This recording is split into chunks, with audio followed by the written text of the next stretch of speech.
breaking news update. Tensions in the Middle East are rapidly escalating as conflict between Iran, Israel, and the United States intensifies. In the past 24 hours, new airstrikes, missile attacks, and growing energy concerns have pushed the region closer to a wider war. The crisis began on February 28, 2026, when the United States and Israel launched coordinated strikes on Iranian military and strategic sites.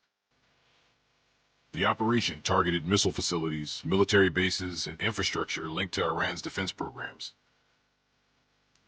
In the last 24 hours, new airstrikes have reportedly struck areas near Tehran and other Iranian cities, with explosions reported near government and military buildings.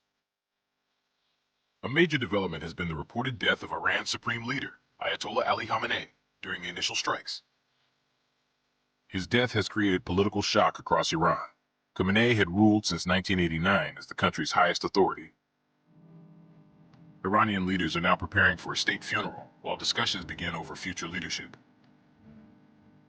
Iran has responded with missile and drone attacks targeting Israel and several U.S. military positions across the Middle East. Analysts warn the conflict could widen if regional militias or neighboring countries become involved.